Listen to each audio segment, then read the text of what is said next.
ជំរាបសួរពុកម៉ែបងប្អូនបាទជាទីគោរពបាទជាទីរាប់អានផងដែរបាទថ្ងៃនេះដែរជួបគ្នានៅវីដេអូប្លែកតែម្ដងបាទប្លែកពី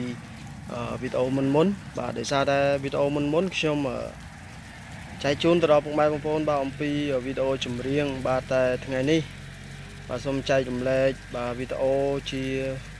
វីដេអូចិញ្ចឹមសត្វវិញម្ដងបាទហើយនៅក្នុងវីដេអូនេះពុកម៉ែបងប្អូនឃើញស្រាប់ហើយបាទគឺខ្ញុំបាទកំពុងតែថតនៅការចិញ្ចឹមសត្វកណ្ដូបបាទអញ្ចឹងនៅក្នុងវីដេអូនេះចង់ចែករំលែកទៅដល់ពុកម៉ែបងប្អូនបាទឲ្យបានឃើញអំពីការចិញ្ចឹមសត្វកណ្ដូបបាទហើយការចិញ្ចឹមសត្វកណ្ដូបនេះគឺងាយស្រួលទេបាទពុកម៉ែបងប្អូនបាទអាចចិញ្ចឹមដោយខ្លួនឯងបាទមានពេលវេលាគ្រប់គ្រាន់បាទឆ្លៀតពេលបាទធ្វើដោយខ្លួនឯងនៅផ្ទះក៏បានដែរបាទយើងអាចបង្កើតនៅប្រាក់ចំណូលបាទប្រចាំគ្រួសារក៏ដូចជាមុខរបរប្រចាំខែផងដែរ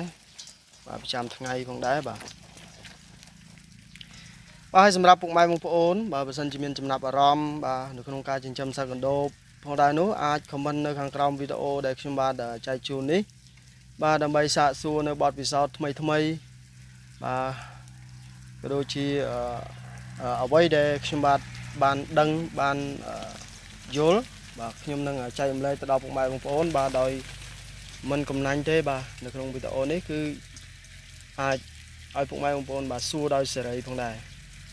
ហើយចង់បញ្ជាក់ទៅដល់ពុកម៉ែបងប្អូនបាទបើសិនជាមានសំណួរណាដែលពុកម៉ែបងប្អូនសួរទៅបាទខ្ញុំអាចឆ្លើយចែកជូនទៅដល់ពុកម៉ែបងប្អូនបានគឺខ្ញុំបាទនឹងព្យាយាមឆ្លើយបាទហើយដោយសារតែបទពិសោធន៍ខ្ញុំបាទជាលើកទី1ទេគឺការចិញ្ចឹមសត្វកណ្ដូបនេះបាទហើយខ្ញុំបាទនេសាទចិញ្ចឹមមួយទ្រុងបាទលេងកំសាន្តបាទនៅផ្ទះបាទកំដរ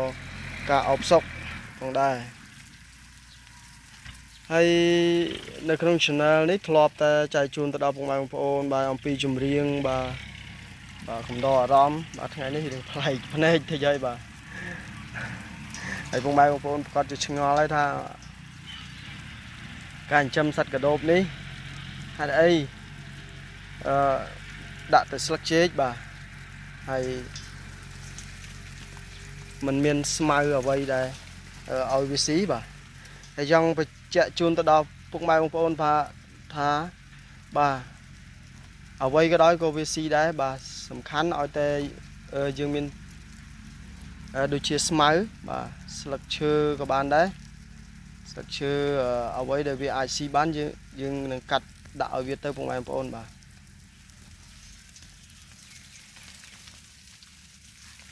នេះពុកម៉ែបងប្អូនបាទឃើញស្រាប់ហើយបាទអូច្រើនមែនតើ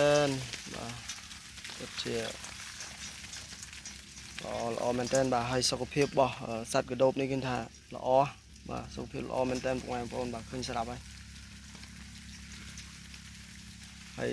ខ្ញុំបាទថតរឿងគៀកបន្តិចដើម្បីពុកម៉ែបងប្អូនបាទឃើញច្បាស់ពីសត្វកណ្ដូបផងដែរបាទនៅក្នុងវីដេអូនេះចង់ចែករំលែកទៅដល់ពុកម៉ែបងប្អូនដែលតែប៉ុណ្ណេះទេហើយខុសឆ្គងអីបាទសូមអធិស្ឋានបាទទុកជាមុនបាទហើយសម្រាប់ពុកម៉ែបងប្អូនបាទបើយល់ថាវីដេអូនេះមានប្រយោជន៍ពុកម៉ែបងប្អូនអាចចែករំលែកបានបាទហើយអធិស្ឋានទៅដល់ពុកម៉ែបងប្អូនបាទដែលមានបទពិសោធន៍ចិញ្ចឹមកណ្ដូបបើសិនជាខ្ញុំបាទអត្ថាធិប្បាយក៏ដូចជានិយាយនៅក្នុងវីដេអូនេះមានការលើសលួសក៏ដូចជាការខ្វះខាតអីក៏សូមអធិស្ឋានផងដែរ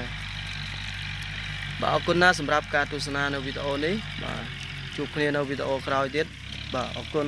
បាយ